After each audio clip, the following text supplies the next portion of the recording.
Hey guys, so I just wanted to make a video of what I'm going to be doing for the first time ever. I've never done dry incubation. People call it dry hatch, but really when you're hatching them, you're actually putting water, I guess, the last 2 or 3 days, and you incubate with no water. So I have no water in here, but I'm in Washington State, so our humidity obviously is being picked up. This is completely closed off, and it's a cool incubator. This is the Nurturite 360, and this is my first time using it. So what I'm gonna do is I'm gonna turn on the light up here, and I'm gonna go ahead and candle this and these eggs, and we're gonna see how many eggs are fertile. They've been in here for about 6 days, so there should be a little bit of development. I usually, with eggs that are gonna hatch in 25 days, I may wait till 7 days usually. I think it's 6 or 7 days so far. I could check. Oh wow, we're on day 18 of 25 days. So that'll give you an idea. All right, so let me take the dome off and come right back. All right, so I'm gonna start right here, and I'll go ahead and put this in. I think it's gonna be upside down. Oh, you know what? I need to turn off the light. We got development, first baby. So pointy end goes facing this direction. I'm gonna do this a little bit quick.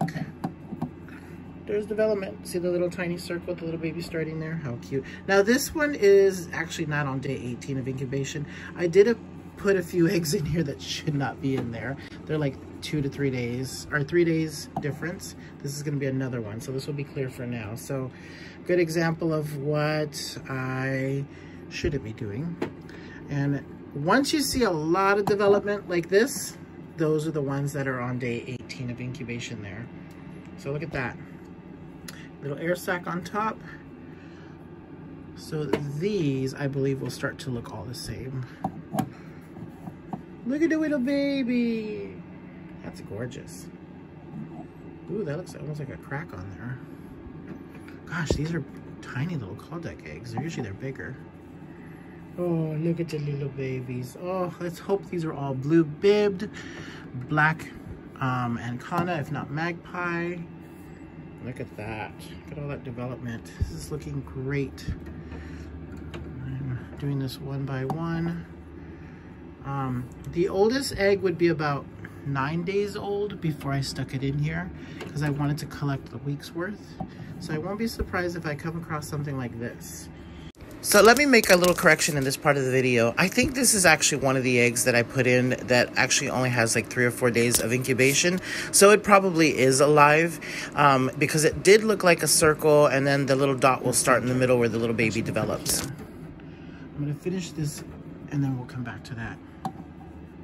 Here's a baby. I'm doing it quickly because I can identify this without having to do what we're doing today. I usually don't like to use this method to candle. I'd rather just use my iPhone. So I have a feeling someone's gonna ask, well, why do you rather use your iPhone instead of grabbing the eggs and incubating them? And it's because if you move the eggs too hard, too fast, too quickly, these are very, very delicate little eggs when they're developing like this, and you might tear the veins. And that's probably one of the reasons why chicks stop developing at a certain point. So do consider that when you're holding these eggs during its growth. Be very slow and gentle when you move them around to check the eggs when you're candling. Don't twitch and turn or hand it to the kids for them to like grab it, because it could have killed the baby. That's one of the reasons why they probably died, and they seemed healthy during the incubation time. So hopefully that made sense. So there's the side that it's sitting. This is the side that it'll fall to eventually. Oh, it's starting to move on its own. And then this is the last one. Yep, see? Babies are doing fantastic. Fertility so far is very good. All right, let's do this center one. Oh, wow, those ducks are getting busy. Again, point the pointy center towards the middle.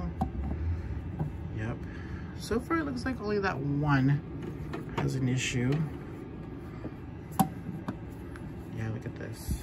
And I do move this slowly. I don't want to jiggle this too hard because I don't want any veins inside to get pushed around and then it breaks and then the baby dies, because that could be another thing that could kill your babies.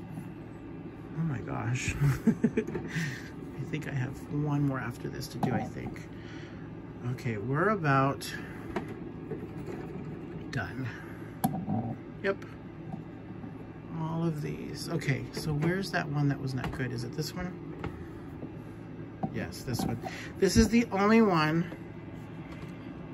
that could be the oldest egg, which is why it's not developing. Or maybe it is kind of developing and there might be something there. It does have a little extra white shadow in here, which means the eggshell could be a little thick in that area.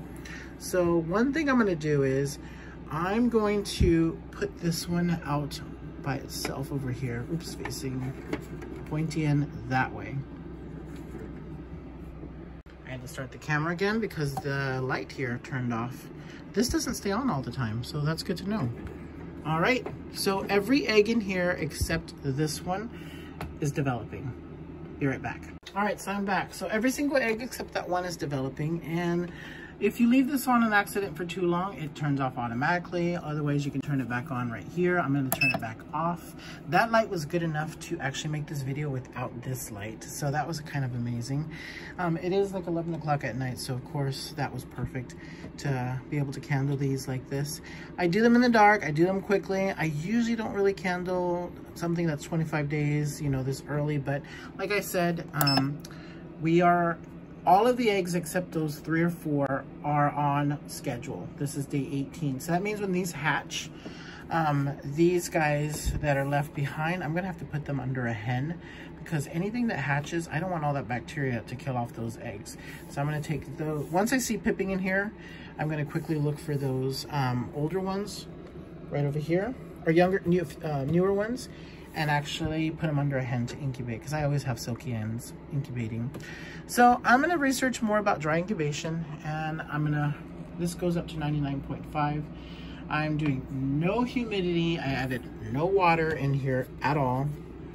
And I closed this off completely, which, you know, I could open it, I guess. And this is the only moisture we're using for, today's date is March 14, I think it is. 13. Yeah, March 13 because it's daylight savings. And this is the percentage in humidity. So we are in cold weather still. We have like 10 days to go until spring. So I have another incubator like this. I'm gonna go ahead and put something else in there, possibly silky eggs. And I think I'm gonna do a double stack. There's actually a Facebook group where they talk about the Nurture Right 360 and they stack up the eggs like crazy in here. And it works. I've always done it. So stay tuned for an update. Thanks for watching. If you guys haven't subscribed, go ahead and subscribe, and that way you'll get a notification every time I upload, and then you'll be able to see some little updates and stuff. I appreciate it. You don't have to subscribe. Just give me a like if you can, and that helps with the algorithm. Forgot how to say that word, and that helps me. So I appreciate you guys. If you want to see what the little baby ducklings look like, leave me a comment below. Let's hope for some blue ducklings, blue bibs, I guess, or blue and white. You know, that mixed color, blue and white. Yeah. Or black and white, maybe like a white base with black spots. I really like that look. I don't want any black bibs. I already know I'm gonna get some. There's probably a few white ones in here. Some apple yards probably. But I'm hoping because I have 2 new genetics, I wanna see what I can pull from there. But I also have some ducklings coming and we are gonna see those too. So thanks for watching. Look at these cute little signs. Living the tweet life. That is so cute.